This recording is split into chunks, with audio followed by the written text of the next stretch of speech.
one of the hardest things I think to deal with when you're in this kind of ministry is death, right? Mortality rates are really high. Yeah. I know just we've had at least 5 deaths in the last 5 months of people connected to our community in Southern California. Summers are always really, really difficult. And so dealing with death and dealing with the loss of life and destruction is something that's kind of always present. So I think we have to reflect, and we have to think about what is really going on, though, and how do we, if we want to try to mitigate that, or we want to try to address the issues that are causing that, how can we best do that? How are we, if that's where the crisis really becomes so deep that there aren't any more solutions, you can't keep helping somebody if they've died. Then what do we do, or how do we better understand that in terms of our ministries, or in terms of the people that are partners with us, churches and organizations? How do we think through that tragedy?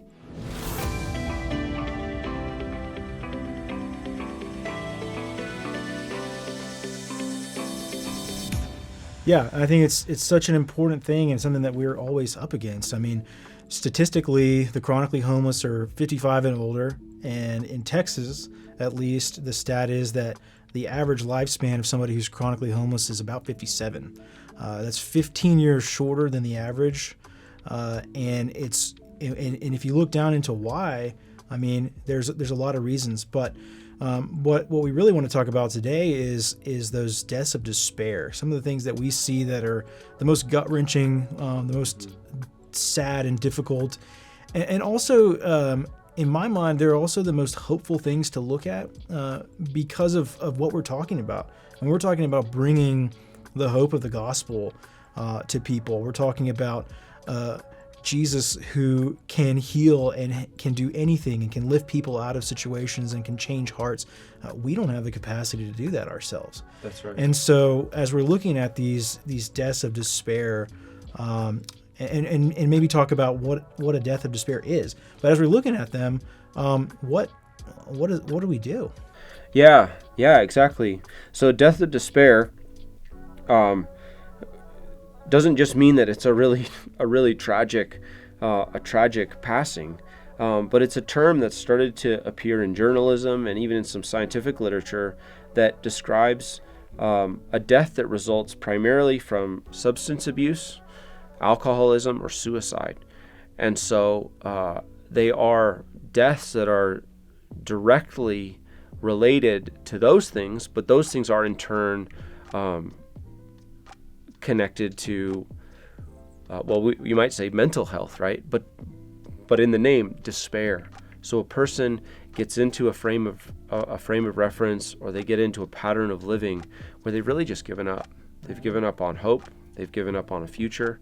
And so they've turned to alcohol or drugs, or gone directly to suicide. And so you have to start thinking about things like depression, anxiety, preventable diseases that result from addictions, right? Like cirrhosis of the liver, or diabetes, or these other things. And we know from, that's probably going to mess up the sound. And so these deaths of despair, it's not just amongst the homeless population, they're on the rise all over. Mm-hmm. I think according to one study, in the last 20 years, deaths that fall into that category have more than doubled in the last 20 years. And so we've just seen this catastrophic rise. And with COVID-19 now and coming through the pandemic, we've seen all of those things even get accelerated even further, right? Mm-hmm. But recognizing that the underlying, what underlies those things, what is underneath the substance abuse, what's underneath the suicidal tendency, and all those things are things like loneliness, right? Absolutely. Hopelessness. So how does that affect the homeless population in your experience? I mean, we see it every day, and we see people on the street who just have given up, and who feel like there is no hope. And sometimes I've seen that show itself in somebody who's saying, well, this is the life I want to live. I want to be homeless. I want to live on the street. I like the freedom. And I think that's like the last bit of effort that somebody has to try to say that they're in control of the situation and to say like, oh, I'm choosing this. This is not happening to me. And so, yeah, I see people every day just give up. And people I've known for years and years just finally hit that point like, there's no hope. I've chased out all of these things that I thought would fulfill me. I've tried to make friends. I've tried drugs or alcohol or whatever it may be, and I'm still just broken and lonely and hopeless. And so I don't know if you're familiar. It makes me think of a part of the Pilgrim's Progress when Christian gets locked in Doubting Castle with a giant despair, and he's locked in there in the cage and he can't get out. And after a while, his buddy Hopeful reminds him, that there's hope, and he remembers, and he says, "I have a key in my bosom that unlocks any lock in Doubting Castle," and it's representative of God's promises. God's promises to be with us and to restore us and to heal us and to give us hope and a future. And so that's the answer to those deaths of despair is bringing that hope and in the light of the gospel into the situation where somebody just thinks there's nothing left for them. That's right. Yeah, and what an amazing way to think about the gospel as not just a solution to some sort of spiritual or metaphysical problem, right? Of a second death that might come, saves me from hell somewhere else down the future, or forgiveness of my sins, and so I have my conscience cleansed. Both of those things are absolutely true, right? But I think for a lot of Christians, that's our understanding of salvation, and that's our understanding of the gospel, which is great and it's true. But thinking actually that no, the gospel itself actually is the answer for the thing that might kill me now, or the thing that my brother or sister who's experiencing homelessness now, it may be the gospel that saves their life in a more physical and literal sense, right? Because I think like what we've described and what both of us have found is that the material hardships of homelessness are very real, and they can be very extreme. But in my experience, and I think we've talked about this in your experience, those hardships are not what actually ends up killing a person if they die while they're on the street. So I'm sure it happens, but I can't think of an example of someone dying of starvation because they were homeless, or somebody dying merely of exposure, at least not in Southern California. Now, I think if you were in Baltimore or Alaska, you might have to deal with some more extremes in the sense, but dying, just the natural elements, it's not those things that kill people. It's the things like we've been talking about. It's these deaths of despair. It's being murdered, committing suicide, overdosing, right? Those are probably the three biggest. Or just drinking until your body shuts down. Yeah. For the rest of your life. That's right. And so, ironically, one way to think about those things is it's not the lack of material goods that contribute to those kinds of death, but it's this excess, right? Drinking too much, having too much of a certain kind of drug, or that leads down this road. And so the solution to that despair is not providing more stuff, even though certainly people need to have their material needs provided for, and we spend a lot of time doing that. But that is not going to be the solution to the despair that's driving a lot of this self-destructive behavior, right? The solution is the hope, like you said, that the promises of God for that person, like for all of us, are real. Yeah, so it's more than material, but it's not less than material, right? Like there is real material need, and that does influence the way that people feel and leads them down paths towards destruction, but it's not the main driver. We've talked over and over again about how relationship is the answer, and about bringing those truths of the gospel that shine the promises of God on people and help them to see that there is hope, not just for a future in heaven, but a future on earth that is fulfilling and good and whole. So my family and I lived at a community in Austin that has modeled this tiny home, permanent supportive housing concept that's really wrapped around with supportive services. And they polled people when they were moving in and asked, how much are you drinking, anonymously, and got those numbers, and then asked that same group of people after they'd moved in, after 6 months, how much are you drinking now? And of course, there were people who went to treatment, there were programs, there was AA involved in that, but the percentage was down 75%. And really the most of that is attributed to the fact that they had a place to be, they had a place to belong, people that loved them, things to do, a better, more productive use of time, opportunities to grow and to thrive and to experience their God-given gifts and to put them to work.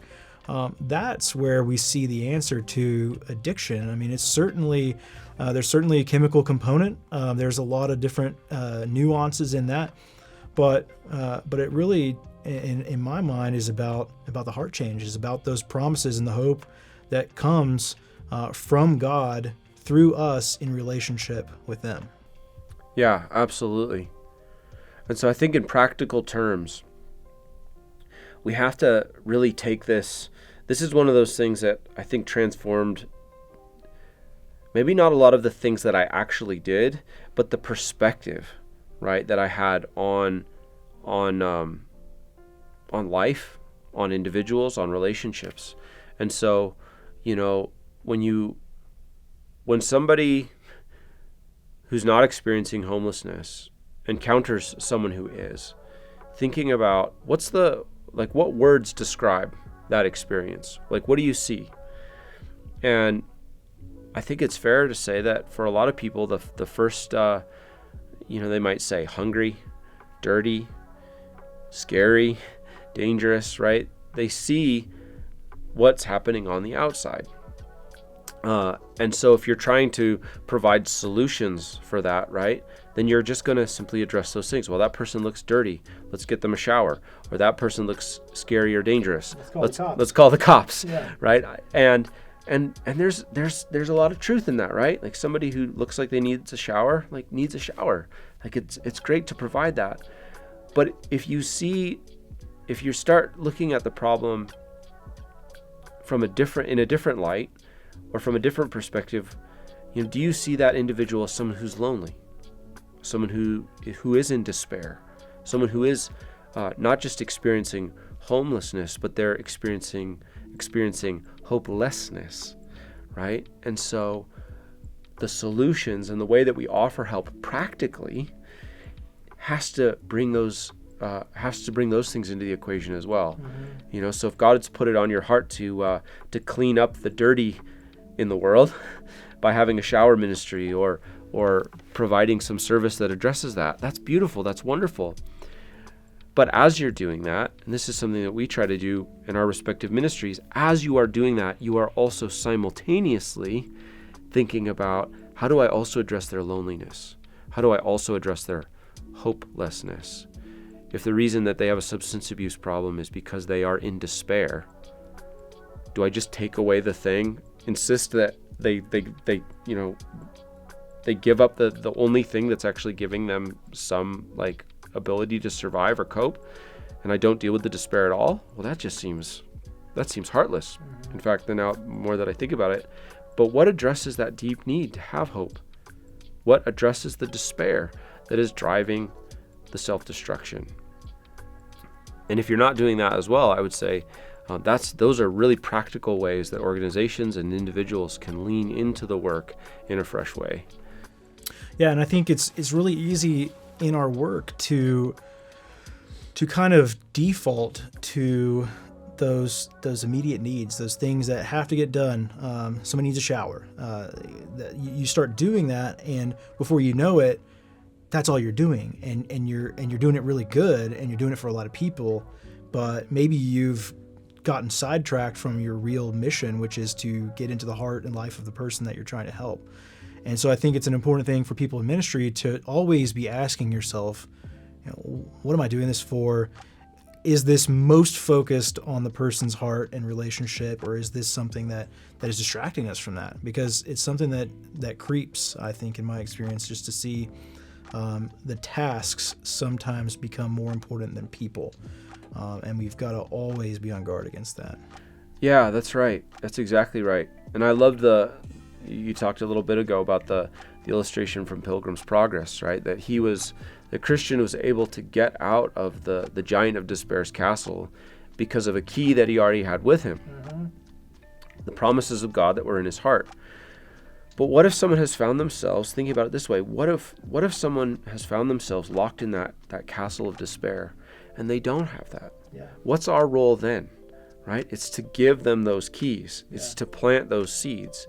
And so sharing the gospel with somebody, not just verbally, but actually being the gospel in a person's life, is not secondary to helping them, right? And I think that's a very practical trap that a lot of even really well-meaning believers can fall into, where they think, I'm going to help this person with all of these things, and then when that stuff's sorted, then I might have a conversation with them about their relationship to God. Mm-hmm. Or then I might invite them to church, or then I might start impressing upon them their need for a Savior. And it's almost as if the gospel is an appendage or something that gets added on later once the rest of life is straightened out. Yes. But even the secular science, right? Even when you look at these studies on deaths of despair, even that shows that no, like we're not built that way. Like that's not how human beings function.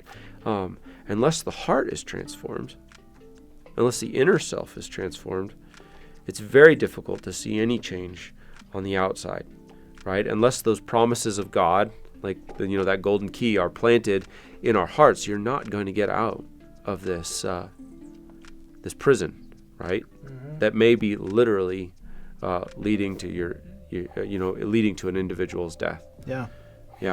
And the best news that we have is that those promises are free. That's right. We only have to give them. They're not limited in supply. We have them to offer at any time, in any place. And so I think in just a very practical one-on-one relationship with somebody, that's always there. It may seem intimidating, and we may not know always how to get there. I think one of the easiest ways is to offer to pray for somebody, and start that there.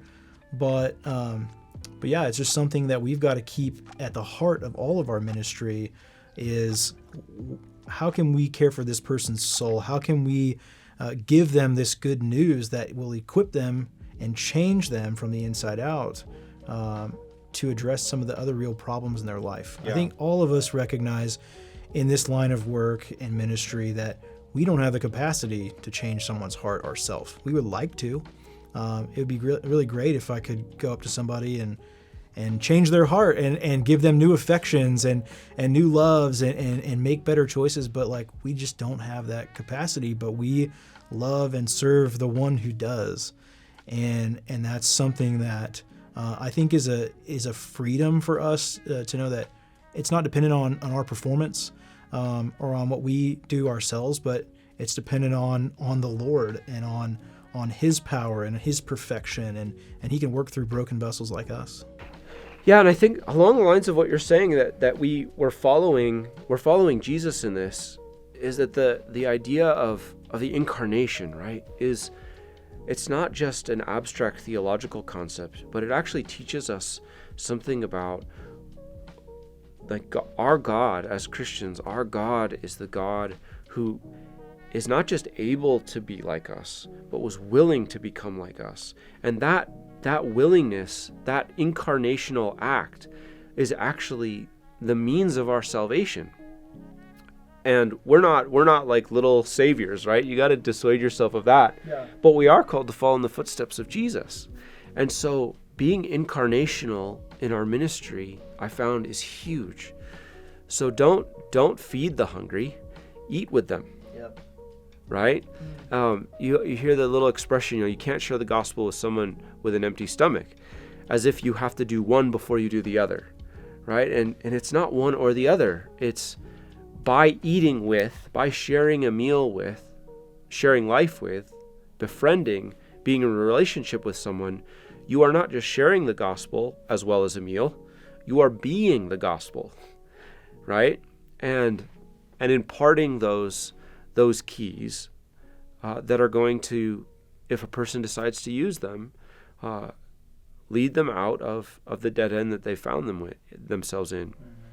And so, in that sense, the gospel is anything but impractical, right? Yeah. And it's not an appendage. It's not something you just tack on at the end of a life that's already been put in good order, right? It's something that is actually sprinkled in and baked in through the whole process.